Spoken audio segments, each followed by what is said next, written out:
Okay, I'm Gary Usher from Volutone, obviously, here on the West Coast, and I represent not only Volutone, but all the SnapAV locals, and that is AllNet, Custom Plus, MRI, and Volutone.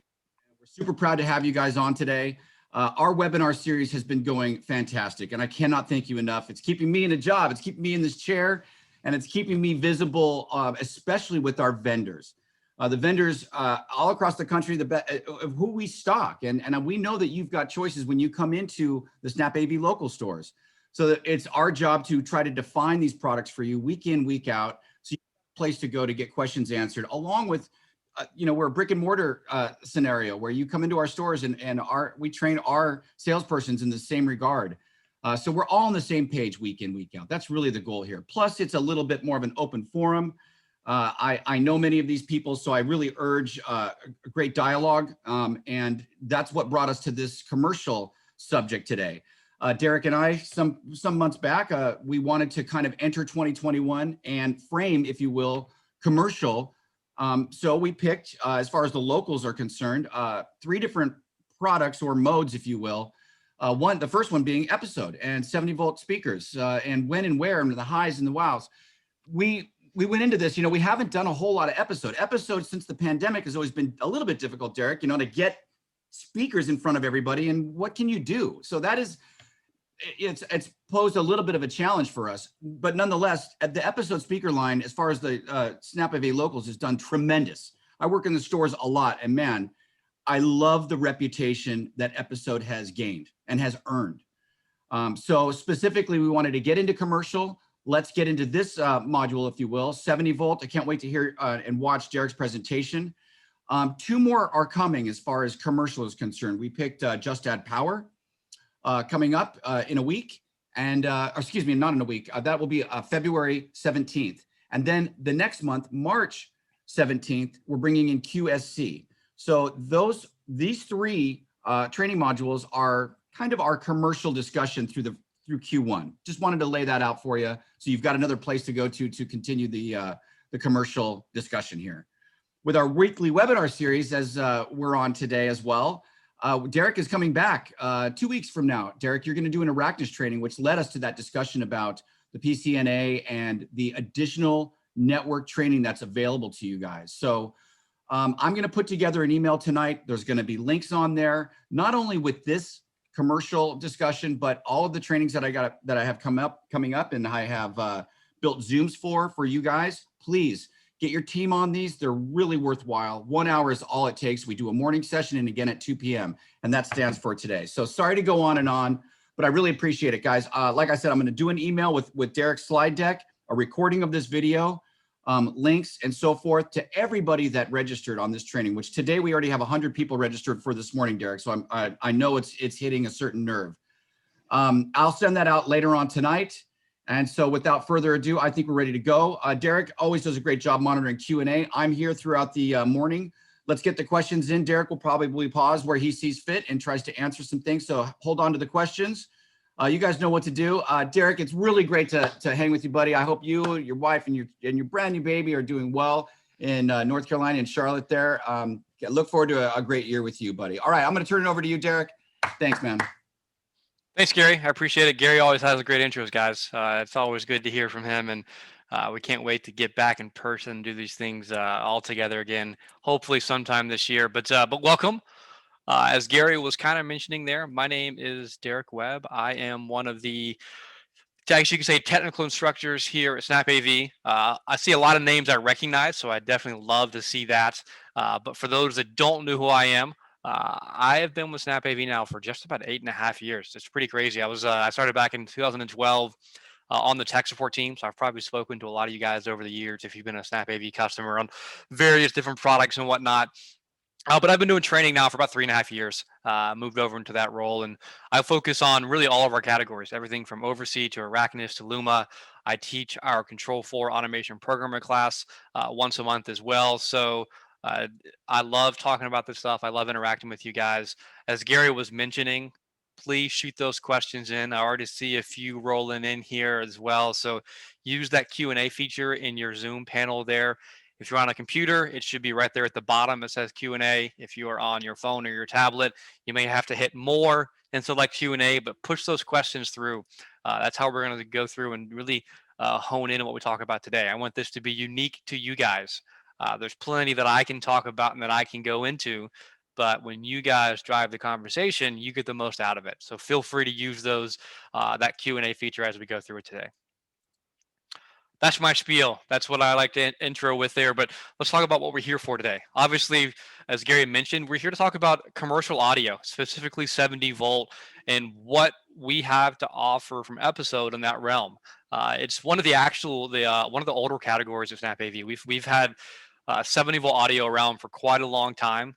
Uh, uh, very much so that we did a refresh here in about the last year and a half of our 70 volt line, because we had some 70 volt speakers that were really good speakers that have been in our inventory in our lineup for 8 years, and that's kind of the I guess you could say misconception a lot of people see with commercial audio and what is there in 70 volt, right? Is it a low cost solution? Is it only for commercial? Is it mean I'm cheaping out on a job? Things like that. So that's going to be the goal today, is to really, you know, if you will, talk about the expose the myths that may be around 70 volt audio. Give you guys some insight on why 70 volt, kind of what is it, and why you would want to even think about jumping into this space, or if you're already there, get a better idea of what it is from episode, and just the ease at which it is to design and deploy 70 volt. When my first experience with 70 volt audio, I haven't been in the industry as long as some of you guys, but when I first got into this industry, I was still in college. And when I was in college, my parents said, "Hey, you got to get a job. You got to get a job. You got to do something." And well, I wanted to get a job that that was relevant to kind of what I was doing. So I was in college for essentially computer science, software programming, things like that. And uh, in school, we had a department that was called classroom support, and this department was essentially kind of like the technology support on my college campus. And what we did is we installed all of the technology that went into every classroom, every conference room, any AV work that was done in hallways, buildings, digital signage. We took care of that kind of stuff. Uh, I didn't know the scale of it when I was there, right? All I knew is, hey, I get to go and play with really cool toys and work with technology and help teachers figure it out and whatever it may be. So my first experience with 70 volt was we were doing work on the new student union. To give you an example there, I went to a college of about 35,000 people. So it was a large campus. And we were doing work on the new student union. And we needed to put in, all I was told was, hey, you got to put speakers in to this building, and we need to wire them back to this network closet, where we're going to have 3 crown amplifiers that are powering these things. So I was like, okay, cool, whatever. I didn't know any different, right? They were saying, hey, I want you to wire these speakers up, and you're going to go from this speaker, and you're going to wire it this way, and then you're going to come from that speaker to the next speaker. We ended up doing, I think, 3 floors, 150 speakers total, all running back to 3 separate crown amps, all in the same closet. And this was, for a simple PA system with some background music throughout the student union. We thought, hey, that was a simple system in my mind, right? Because that's all I knew. I didn't know what the residential side of this industry really looked like. But that's an idea of scale when you talk about 70 volt systems. It wasn't anything crazy in design. The biggest piece of the design was we worked with some of the building folks to make sure that the speakers were going into the right parts of the building, that they weren't intruding on any areas we didn't need them to be. But for the most part, it was pretty simple. It wasn't, that's the idea with 70 volt, is that it doesn't have to be a complicated system where you're trying to calculate impedances and you're trying to go through and do things like that. And so that's the goal of today, is to talk about that. Don't be intimidated by a large system in 70 volt. Don't be intimidated by the audio at all. That's kind of the value that I've really grown to learn about 70 volt, is that in the early days of me learning audio, man, I thought that, I find that 70 volt is so much easier than deploying a high-end home theater, right? I would love to do 70 volt systems through and through. So that's kind of the idea we're going to talk about today. Is we're going to go through those things,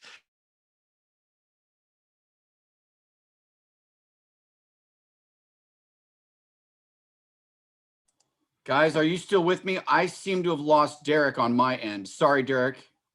Let's pause right here, guys. To take a look at here and give you some examples here.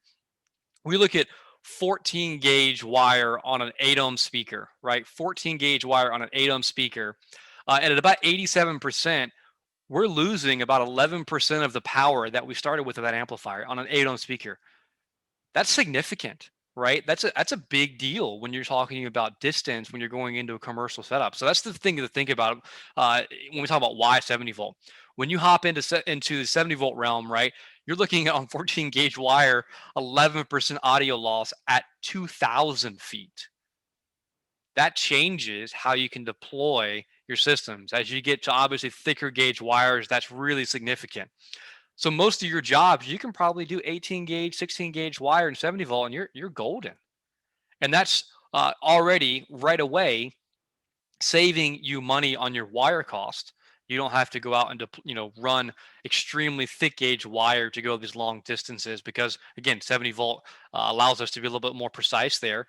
Obviously, it changes the scale at which you're going to deploy your jobs. You don't have to deploy extra amplifiers at different locations because of how things are working there.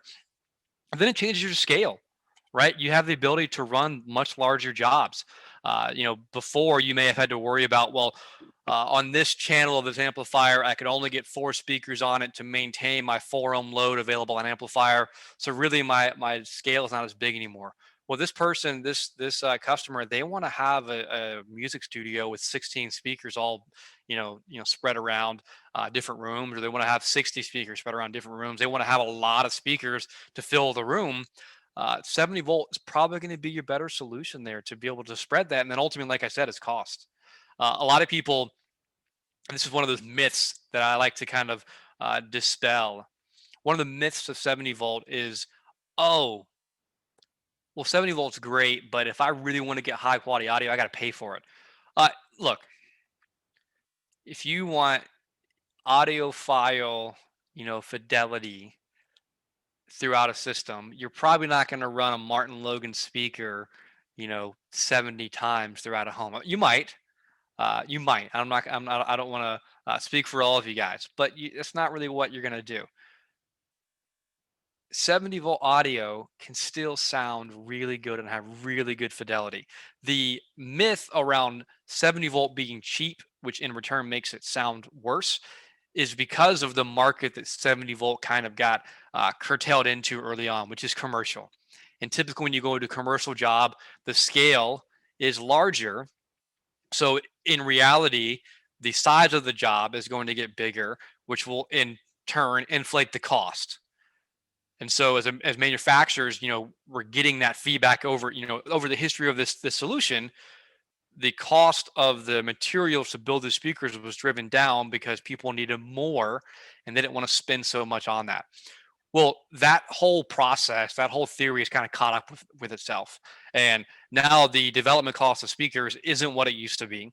And so the ability to make high quality 70 volt speakers that still sound good, still sound really good, and maintain a good cost, that's all in there together. So you're getting great cost benefits when you're going into the 70 volt realm to go with everything else in terms of that scale, wire distance, wire gauge, the whole gamut there. It's easier to design. You can scale your systems to be extremely large, and again, it's a really great cost cost value there to you and to your clients to really grow these solutions. I love designing for it because it's simple. It makes things easier, right? So let's talk about a few of those examples, right? We mentioned before that we would kind of hop into this idea of design and whatnot. Designing a 70 volt system, I kind of mentioned earlier, it's it's not as complicated as you really need to think about it. The best way that I talk about it is, start by just drawing it out. You know what I mean? It literally is as simple as saying, okay, I know that this customer, say it's a restaurant per se, and they want to have music all throughout the restaurant. And so I know that I have my AV closet over here in the corner, and they want they want 2 speakers per every booth in the restaurant, right? And so this is the dining area. And so I need speakers here, speakers here, speakers here, you know, so on and so forth. You literally draw it out. Obviously, most of your customers are probably going to give you some floor plans to help with that. And that may be beneficial to have. I would recommend it if you can, but start to kind of draw out, okay, I know I'm probably gonna have to worry about you know, 2, 4, 6, 8, 10, 12, 14, you know, 16 speakers at this point. That's great. That's good to know. Uh, does this client care about getting a little crazy in the evening? Do they have a bar in this, you know, restaurant where they're gonna want to have some, you know, music get a little bit louder? You know, one of the misconceptions with 70 volt is, oh, well, this is great from a cost perspective, but my customer wants a little bass, and this 70 volt, it has no low end. There's no bass in this solution. Wrong. Most manufacturers, including us at SnapAV, we sell dedicated 70 volt subwoofers. We sell in ceiling 70 volt subwoofers that sound really well. And so maybe a customer says, hey, I want a little bass in my system. So we're going to spec in a subwoofer, kind of, you know, squeak those in throughout the system to spread out the bass in that solution. Let me start specing those guys in. Okay, great. I know how many speakers that I want. I know where they're probably going to be. I might add in an extra couple speakers above the bar so people above the bar in the evenings can get an idea. I've got an idea now. So I added an extra 3 speakers. So now we're looking at 19 speakers, and we added 4 more subwoofers. So we have 4 subs. I know that these speakers ratings from a wattage standpoint, most 70 volt speakers, they can range in their wattages, but we're going to say that we're going to, you know, do best case scenario, right? I recommend that when you're designing 70 volt, you do best case scenario, which means that you design for the max. So a lot of 70 volt speakers from a wattage perspective, especially your top end ones, they're going to range from a max wattage of probably 60 watts a speaker. And then you can tap those down to usually about 7.5 watts. You know, you usually go from 60 to 30 to 15 to 7.5 is usually the range you get. When you guys are designing, I recommend that you are going through and you're designing for your max. Don't make the mistake of not designing for the max, and then when you actually put the system in, it's not loud enough. Design for the max. So we're looking at, you know, let's just say 60 watts a speaker. We've got 23 speakers in our system. So we're looking at 23 times 60 for our solution. We're looking at about 1,380 watts max in our system. So that gives us a rough understanding of how much power we're going to need for this system. That allows us to now go into, let's spec in our amplifier. What do we need to make sure we can get the system working? So I need to, one, find an amp on its own that supports that much wattage. You know, we sell amplifiers that can support up to 2,000 watts, to give you an example. Or I need to find amplifiers that offer me the ability to loop out from amp to amp, right? And so once you've, you know, kind of spec'd in your components, then you go through and you talk about your design perspective in terms of wiring, right? We got to talk about wiring the solution. 70 volts easy, guys. It's not complicated to wire. We are wiring everything in parallel all throughout the system. So these are a couple examples of what you may look like from a single source with a stereo output, right? This is the back of one of our episode amplifiers here. And as you see, this is a 2-zone, technically it's a 2-channel amplifier. Our input is mono. And actually I see a question that came through that I'll talk about here in a little bit. Almost always your 70 volt audio sources are going to be mono. Some of your amplifiers will internally sum the source itself. So you'll bring in a stereo audio source and it will sum it for you to give you a mono output. Some of your amplifiers require that you sum that source using some fancy wiring with a summing cable on the input. Anyone that's used Crown amplifiers over the years is used to this. Our 70 volt amplifiers, the example you see here, it has an internal summing solution so that even though this is a 2-channel output, it's sending mono out of both channels. You almost always want to stick to mono and 70 volt. Because if we go back to our restaurant here, there isn't a dedicated left and right zone in this system, right? we want to hear the same thing everywhere across the restaurant. So mono is going to be your best friend. That's an example of this. We've got 4 speakers on each channel here in this example. The reason we spread it across the 2 channels is because it's 2 distinct locations in the restaurant, and it wasn't easy for us to jump from each speaker wiring in parallel. Here's another example. We talked about using things like loop out to go from amplifier to amplifier. Maybe we're using 2 different sources as an example. I talked about these. This is our 70-volt 2-channel amplifiers, right? Most people are going to use it this way. They're going to use it in a single source solution in mono, and then essentially you're not really bridging the channels because you're getting the same output no matter what across the channels. You're just spreading your speakers out. That's the key here. But if you did want to use it in a dual source solution where you have 2 different sources, you could do that. This is a 2-channel amplifier and you have 2 distinct zones. So you could have mono on input 1, your mono source on input 1 going to speaker output 1 gives you a distinct zone of audio, and then mono on input 2 going to speaker output number 2 giving you a distinct zone of audio. And so once you've kind of got your design in place, you've got your amplifier spec'd in, like I said, it's wiring your system. Everything you're wiring is in parallel. You're always wiring your systems in parallel. So let's kind of draw that out for those that weren't following along to catch that. You have your amplifier, and we're going to say this amplifier has a single speaker zone out. And then you have your speakers kind of all spread throughout your system. And our wiring is really simple. We're literally coming in to speaker 2, and most of your 70-volt speakers, they're going to have wiring taps for in and out, or they're just going to have 2 positives and 2 negatives. It's very similar to when you're wiring up if any of you guys are electricians, wiring electrical outlets or light switches in parallel. You're going to have your positive and your negative coming into the system, positive, negative coming into your speaker terminals, and literally you come in and then you tap off of that first speaker, positive and negative to the next, and you keep going down the line and down the line and down the line. And so it's important to make sure that you're speccing in and you're designing those speaker locations early on so that you know where the wire needs to be ran. You make sure that you have the proper path for that wire, right? If you're going into a system where you need to have predefined piping in there need to be wire hooks in there, whatever it may be, it's important you have those speaker locations set from a commercial perspective so that you can get this parallel wiring in place. If you want to wire in series, you're certainly able to do so.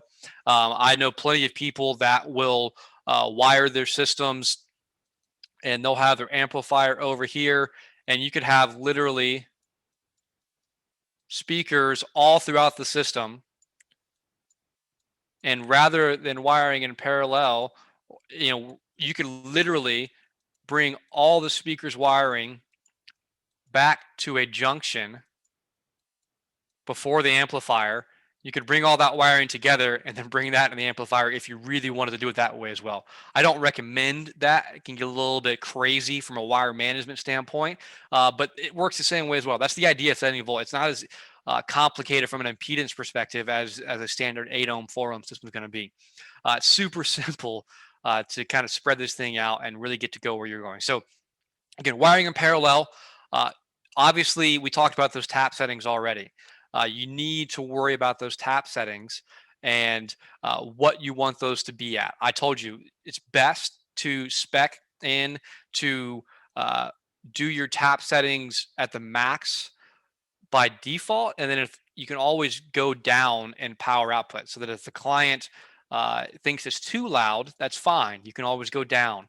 It's hard to go up, so I recommend at the very least you try and spec in your job to be louder than it needs to be. That's the biggest thing to think about, when you're kind of going through those types of things. And another important thing is you can use volume controls to create different zones from a volume perspective. It's very likely that a client may want to have different zones. We talked about that kind of, nightclub, late night bar type scenario. it's very likely the client may want to have scenarios where they have different levels of audio in those systems, and so you want to make sure that you can provide them those types of zones for audio control. You're not really doing zones of different music per se in those zones, but you're allowing them to control the volume in those zones. So you can put volume controls in line. They go in line very much like another speaker would be, to kind of give you that kind of control. And the volume controls all have ratings on them. I'm going to give you an example here of. So we actually have some really cool layouts that we've done over the years for this. Your volume controls go in line and they tap off of each other just like your speakers do. And then your volume controls essentially have a tap rating as well. And you need to make sure that when you're designing that your speakers down line from that volume control meet the level at which that volume control can support. As long as that's the case, as long as your tap settings don't exceed, you're good to go. The volume controls are passive, so don't think that if you put a 100-watt volume control that affects the max wattage rating of your amplifier. That's not the case. It's all passive. Actually, everything in the 70-volt realm is passive. So even though you have your tap setting at 60 watts, it may not ever get to 60 watts in terms of the wattage on the speaker. It's all passive on its own. But you can always throw in volume controls to give those separate zones of audio. I'll point you guys to these here soon, these designs that we have on our website to give you guys some more insight if you would like. And then you have your system. You've planned it out. It's there. You spec in your speaker locations. Once you have your speaker location spec'd in, you can do your wattage calculation, which allows you to spec in your amplifier. Once you have all that, you should know your distances. So you should know the wire gauge you can get, and you got your system there. It's all about going out there, installing it, wiring it up, and rolling. It's really easy to hop in these things and get rolling quickly from a 70-volt perspective. So I want to talk about some of the options we have from SnapAV. I'll grab a couple of questions here before we hop into that as well. So I see a question from Danny around, is it possible to balance the audio level of source devices prior to entering the inputs of our 70-volt audio systems? Looking for an automated solution. Many customers are using iPad, 3.5mm output, and constantly adjusting the volume level of the iPad. So I see what you're saying there, Danny. So the reason you're asking for that is because of the volume level on the iPad. The biggest thing you have to realize is that when we talk about voltage, even from an amplifier perspective, the outputs of your devices also have voltage levels on those 3.5mm inputs and outputs, right? They also have voltage levels. And most of our devices, the Apple, they've all removed these 3.5mm audio jacks, but even before they were removing them, they're not very good. You know what I mean? Everyone is freaks out about them getting removed. Well, they're not very good.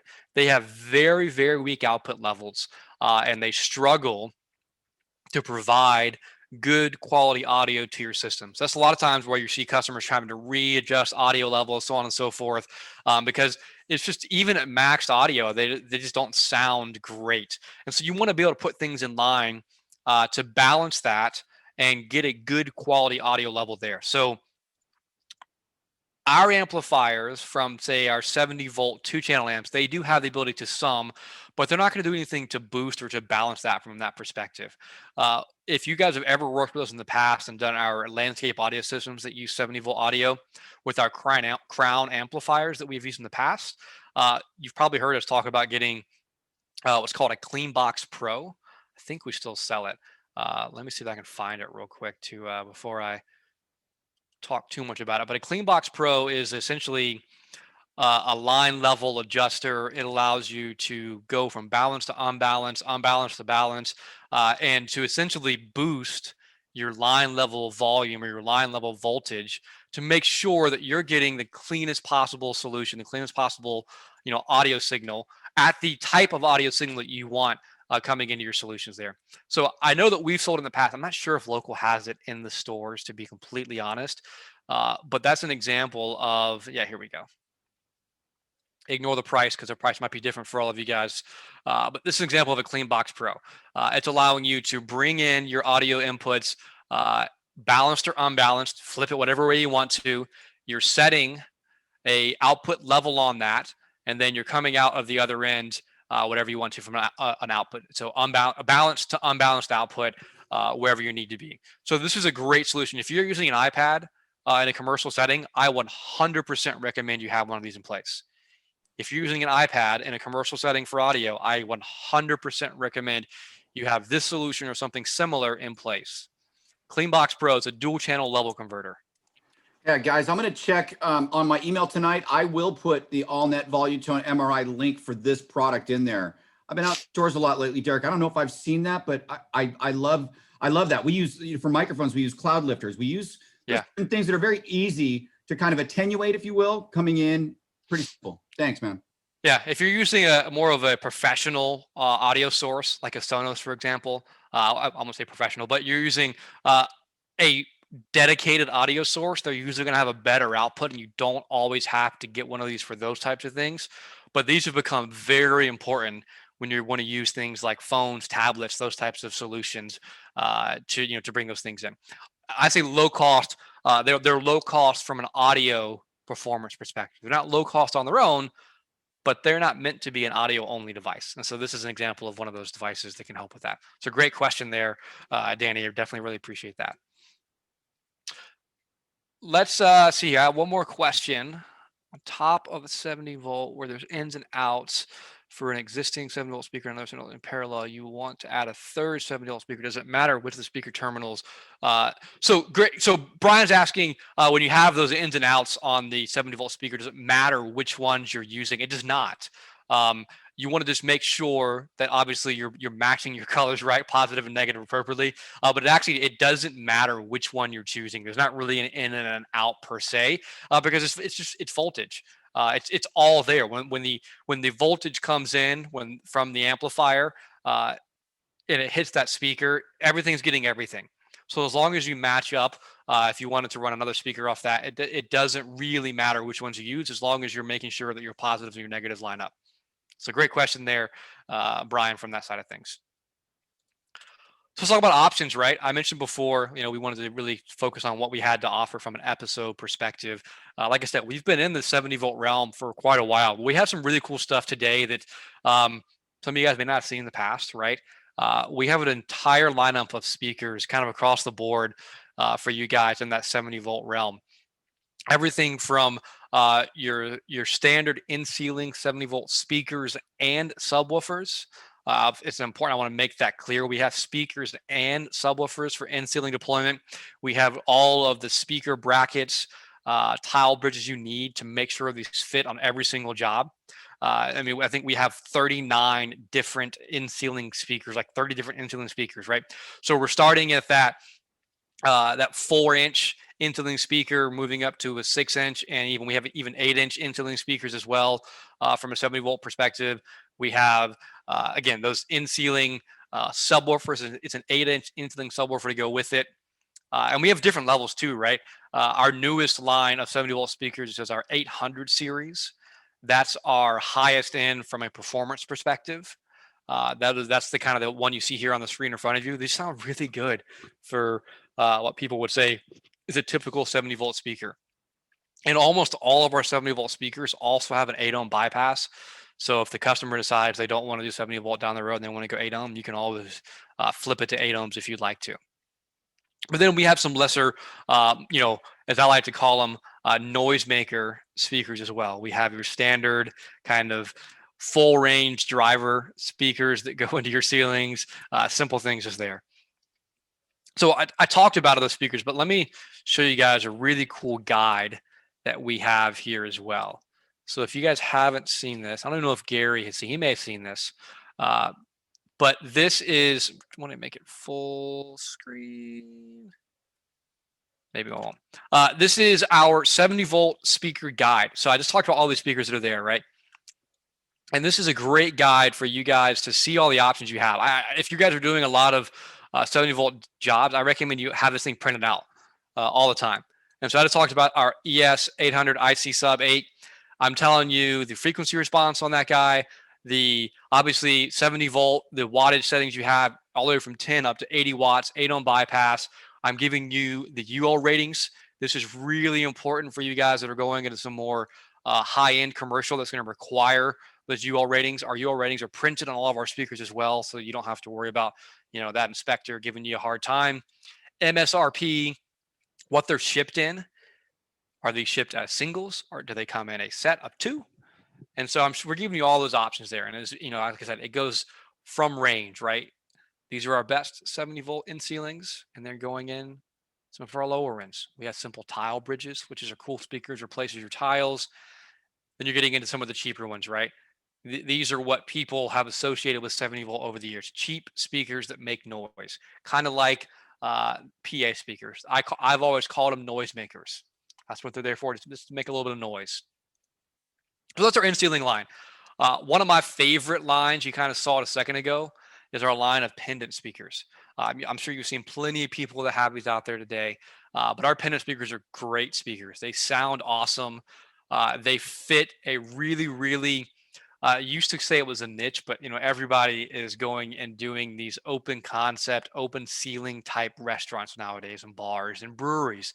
That's the biggest one. I see these things, our speakers all over the breweries here in Charlotte, North Carolina. If you guys didn't know, Charlotte, North Carolina has become quite the hub for microbreweries. I think we are at 38 breweries in Charlotte, North Carolina now. So once this pandemic ends, you guys feel free to roll yourself out here and check out some beer if that's your thing. These things are all over breweries. They love to have the open concepts. So 2 different flavors there, a 4-inch and a 6-inch version. We're showing you the options that you have there and all the specs that kind of go with it. And then we have your standard all-weather, surface mount outdoor speakers as well. Going from your 4-inch all the way to your 8-inch, these things right here, these things boom. If you want to put some speakers outside in a large kind of scale format, these things are pretty powerful speakers to really roll across the board in terms of what you need. And then an important thing with this guide, we're also showing you what I know this should make everyone happy. And if it doesn't, you haven't felt the pain yet. All the sizes and the cutout dimensions for all these speakers across the board. It's important to have this information at your fingertips when you're designing your jobs. This guide is giving you that information right there across the board. And like I said, we have all the accessories you need for these speakers as well. If you're going into a job where doggers aren't going to cut it, you're going into tile, we have great brackets to put these things in tile with those. We have awesome tile bridges as well to fit these things wherever you need. Everything you need, guys, to make these speakers, flow appropriately for you. So from a speaker allotment, from an episode perspective, that's the biggest thing you're getting there. Once you've selected your speakers, last speaker I'll mention, some of you may have been exposed to the 70-volt realm because of landscape audio. Most landscape audio systems, including our one from episode, your high-end ones, are going to be 70-volt from a speaker perspective. And this is because you're typically, if you're going in a large backyard, you're going a long distance, and you need to be able to work with that. And that's why landscape audio is going to use that. So we do have, landscape audio speakers that they're all 70-volt as well. I didn't put those in here because they're not really commercial, if you will. But if it worked in your commercial environment, those are an option to bring in as well. So once you have your speakers, obviously selected, or you have your speakers that you've thought about there, you then have your amplifiers to choose from. From an episode perspective, we have quite a few different options from an amplifier perspective that you guys have to choose from. If we scroll down to the bottom of that guide, you can kind of see all the ones that we're going to talk about here. So I mentioned before our line of 2-channel amplifiers. The cool thing here is these 2-channel amplifiers. It's a 2-channel 150 watt per channel amplifier, 2-channel 300 watt per channel amplifier, 2-channel 500 watt per channel amplifier. So typically, like I said, most of your 70-volt systems, it's going to be a single source, single zone solution. You can mix up the zones with volume controls, but typically it's going to be a single source.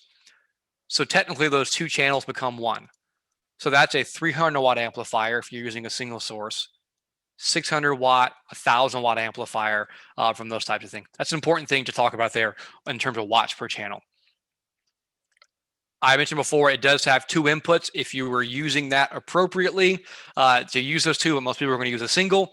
The cool thing with these guys, though, these 2 channels, they have great control options to control things like just the volume on the amplifiers themselves, volume output. You can switch things if you needed to switch sources and so on and so forth. You can switch some EQ settings throughout the system as well because we have built-in EQ settings. And that's controlled serial, IR, or IP. The biggest thing here is all 3 of these amplifiers are all oversee enabled.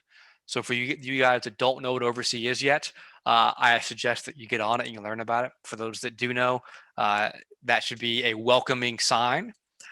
These are commercial level 70-volt amplifiers that all live in our cloud ecosystem, which is oversee. That gives you the ability to go in and adjust settings on the fly, push firmware updates, get notifications if things go offline or if there's errors in the amplifier. That's a big deal to have oversee embedded in these 2-channel amplifiers. These things are powerhouses, man. I love these amplifiers. And then you go into some more of our other options there. We do have a simple 70-volt mini amplifier. It's a 60-watt amplifier. As you see, a single output. And then you go into more your standard 70-volt. These are amplifier mixers. These are mixed amplifiers. So 60, 120, 240 watts. Each has 4 mic inputs on them, except for the 60-watt has 3. So you can get those microphone inputs so you can mix microphones into the audio as well. That's a big, important piece. They all have mic ducking so that if you want to have a microphone that overtakes the audio, we have the features built in for those. These things are tried and true, just stalwart amplifiers. I say that they've been around since I started at SnapAV, and they just work. They work really well. And so if you're going into some of your more simple 70-volt jobs that you know you're going to bring in some microphones into that solution, this is an example where those make sense.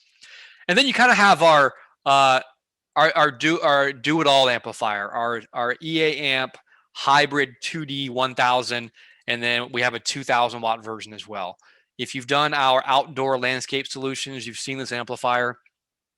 We built this amplifier to replace the Crown's TDI 1000, just to give you a little bit of an example where this thing came from. Crown told us they were thinking about discontinuing that amp, and we relied on that amp for our episode landscape audio solution. So we decided to make our own because we didn't like the replacement that was coming for it. And so this is a 2-channel 70-volt or 8-ohm amplifier, and it's 500 watts per channel on this version. The version above is 1,000 watts per channel, 70-volt, 100-volt, 8-ohm per channel. Serial control, IP control, control from the front panel, built-in EQ settings. You have the ability to adjust the EQ curve in whatever way you want to, all with oversee compatibility across the board there to give you all the control you need. 2-line inputs on this guy as well. And you see the MSRP on this thing. Or sorry, that's our premium dealer cost. I apologize. Our top end dealer cost. This thing is quite the Swiss Army knife. It's just great for episode landscape. This is great for commercial. It gives you the insight you need with oversee.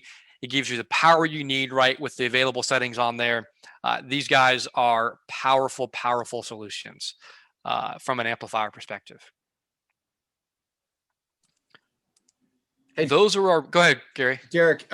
When we see IR or cloud, are those the oversee enabled pieces? Yeah. So if you're seeing cloud, that's letting you know that is an oversee enabled amplifier. And on that Swiss Army knife, is there a user interface GUI that you can adjust ducking and so forth? There is, yeah. Unfortunately, I don't have one online to show you guys. Otherwise, I would. But full UI, all web-based to give you all the control you need to adjust those EQ curves. I think we have now 30 preloaded EQ settings based off of our speakers. So if you're deploying episode speakers with this amplifier, we have preloaded EQ settings that allow you to adjust the EQ based off of our speakers going into the system, so that to make sure you get the most bang for your buck across the board there. I love this amplifier. This thing is freaking awesome. Cool. And then the last thing to kind of round it up here, guys, I showed you a lot of options from SnapAV and from Episode. We're going to continue to deliver those options through and through. Every single day, we're going to make sure we keep building solutions that make sense for you guys. So things you want to see, keep sending those our way. We want to make sure that we, do what's right for you. But we're going to continue to partner with other manufacturers to make sure we bring in solutions that fill those gaps that we don't have today. So some examples of direct SnapAV partners that you can find at snapav.com. You can also find at local, wherever you may be, as we have great solutions from Atlona to expand on integrating video into your commercial audio settings. Obviously, Yamaha, one of the tried and true commercial audio manufacturers ever, right? So we have a whole line of DSPs from Yamaha, mixers, amplifiers, speakers, all from the Yamaha line for Pro Audio. And then we have a great lineup of clips as well to really expand upon some of your commercial solutions as well. Again, all those are available there. So it's just expanding upon what you have. We're going to give you everything possible to really get you rolling in the 70 volt realm. And then when there's a few extra things you need, a few things we don't have, that's what some of our partners are there for, to give you guys everything else.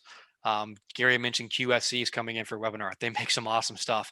QSC can pair very well from that. That's one of the pinnacles, if you will, of commercial audio. So we're always happy to be involved and to be able to kind of show what we have. I think a lot of people forget that we have all these options from Episode for commercial audio and for 70 volt. Hopefully I was able to shed some light on a few things. Hopefully some things piqued your interest you guys will try out. As always, I really appreciate the time. I don't see any questions rolling through. Actually, I see one that just popped in. So I'll answer a few of those. If you have questions, feel free to send those in now. If you're shy and you don't want to ask, everyone always says that I shouldn't do it, but I always like to throw my email out there. Feel free to shoot me an email if you'd like. So one question, getting ready to deploy a 70 volt job with 6 to 10 speakers and they want paging as well. What's the best amp to use? And to use it, but also give you paging and mic inputs. So that's a great question there, David. Every single one of those mix amps that we mentioned before, those are kind of what those are intended for, to give you paging and give you microphone inputs. A lot of people start here with a 60 watt, but this is where I would start, is our 70 volt mix amps that are going to give you the good paging and microphone inputs there. So great question there, David. Let's see a few more questions rolling in here. So Tom, we do not have a dedicated, I would say, system design solution but all of our sales reps, I've seen a few on the phones on the call here today, they are equipped to help you get over the finish line, if you will. So I encourage you guys to reach out to your rep, whether it be at your SnapAV Pro Store, Voluton MRI, whatever it may be. I know those guys know how to hop into this and get the ball rolling for you guys. And then if you have your rep that your inside rep that you guys speak to over the phone, they're more than capable of helping you guys get through this type of thing. Yeah, by all means. I mean, my testament is every single day I'm in a store, my sales rep has got a guy pulled aside. He just came in with a restaurant job. It could be totally simple, but this is something we do every single day. One of the advantages, and Derek knows this very well, is, when you're sitting in a store with 150 different options, vendors, you name it, or what's existing in a job that you already have, we can cut to the chase. Episode has been, key for us with that line of speakers. Seriously, Derek, and that's why that line is really local. So yes, we're well versed. Please come to us. That's what we want you to do. We want to help you design these systems. We want to understand what's already existing, how to make it better, how to profit on your job as well. Yeah. But hey, a couple things. You just showed the logo on Atlona. I've got an Atlona that I just scheduled tomorrow, February 3rd. I just scheduled it yesterday. So most of what Derek is talking about, we did talk earlier about the pathway that I want to build for commercial. We talked about QSC, Yamaha's coming up. So yes, I don't want to throw all of these crazy options at you, but going back to Derek's simple handwritten schematic, that's what this training was mostly for. And you laid it out perfectly for us. Thank you so much. And I can't wait when you watch the video later on, you're going to see Derek's hand scribble, right? But it is very basic. We did see a question on the episode commercial chart. Derek, if that was isolated, I'm going to make sure that that's a link tonight on the email, so you'll have that. Pull it up, boom. Also, I will give you guys a link tonight to Derek's description on the CleanBox Pro. Okay. So look for my email tonight, guys. More information to come. Derek, I'll let you continue to answer and sum it up.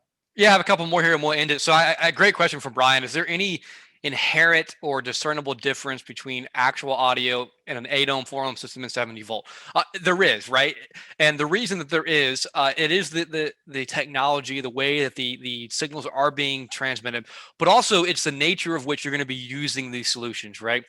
Typically in your 8 ohm type scenarios, you're going to have a much more consistent volume level. What I mean by that is you're not, more often than not, you're not going to be peaking, right? Your volume in a standard home, if you will. Whereas in a 70 volt scenario, in a commercial scenario, it's very possible you might peak your solutions, especially when you bring in things like microphones. You can't plug in a microphone. Well, sorry. You can plug in a microphone to your home theater. You will blow your speakers in a second if you do that, because those speakers, those solutions aren't meant for the peaks that a microphone gives you.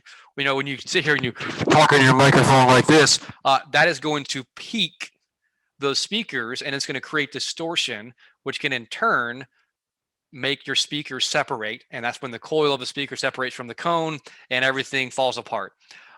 Standard speakers, 8 ohm speakers, aren't built to handle those types of things, and the amplifiers aren't built to, if you will, filter that type of stuff, right?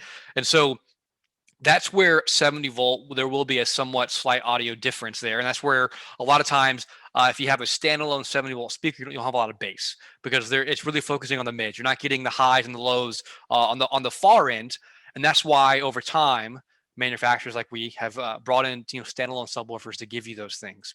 But if you want to use a microphone on a job, you have to do 70 volt. Don't try and do it without 70 volt. I can tell you that through and through. I've had guys try it over the years. People have forgotten about it, I think. But it's just there is an audio difference. It's the nature of where it's at.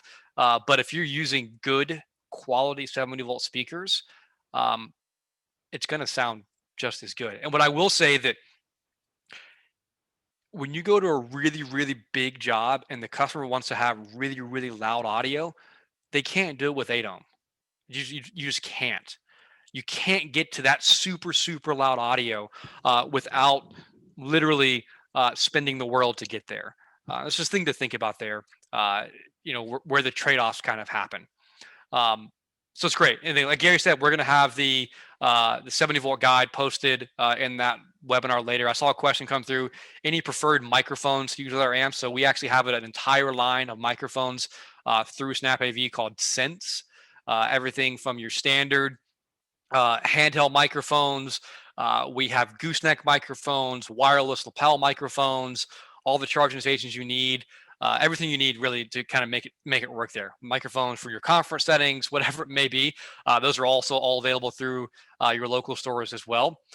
Outside of that, I'm going to recommend, a tried and true brand, which is Shure. That's what most of our guys use is from that perspective is Shure microphones. If you're used to Shure microphones, these should feel familiar from the sense perspective.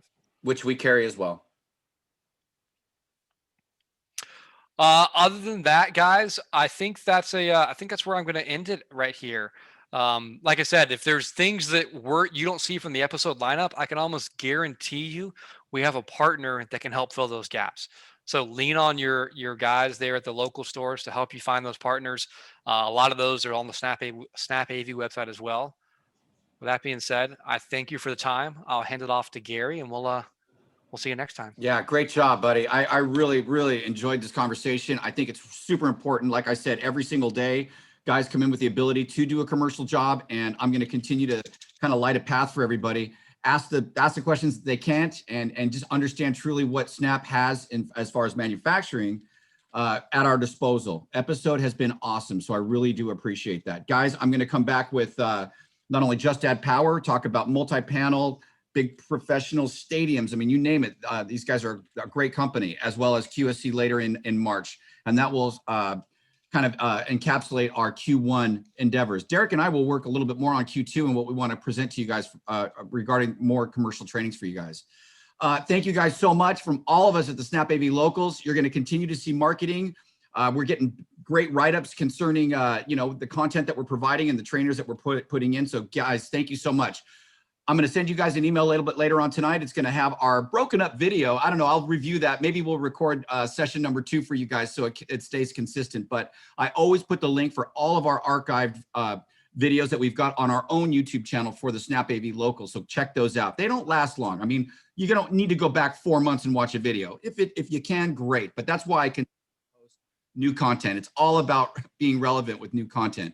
But please check those sources out, guys. And from all of us at the SnapAV locals, from AllNet, from MRI, Custom Plus, and Volutone. Hey, we just opened up Phoenix last week. Week number 1, Volutone, Scottsdale. Way to go. I can't wait to meet Derek out there and to do a training out there. But AllNet with Florida, we've got Texas, we've got a lot on the horizon, which is just showing you that the brick and mortar, that the SnapAV local concept is working. And it's working because of you guys. So thank you so much for the opportunity. Boyan, I don't know if you hit this question. Derek, let's look at this really quick. Oh, he watched everyone. That's a question for you. To go to the webinar, I asked you to email me. It was, I'll get with you about anything specific there. Remember, like last week, we just launched with the SnapAV Pros local stores, AV Pros, a new line. That was a launch. You guys hadn't been exposed to it. So yeah, new stuff coming up always. Guys, thank you so much, Derek. Let's take a, 5-hour break. I will see you at 2 p.m. West Coast, 5 p.m. for our twilight, tailgate session? Beverage. You know, when Derek's talking about the breweries he's been in, he frequents those. I'd like to embellish on maybe some Derek's expertise, not necessarily on beer, but what audio he hears at these places and why it appeals to him. He's a pro. Anyways, guys, Derek, thank you so much, buddy. Thanks, Gary. See you guys a little bit later on this afternoon. That wraps it up for another webinar Wednesdays from the SnapAV locals. I'm Gary. We'll catch you later. Thanks, guys.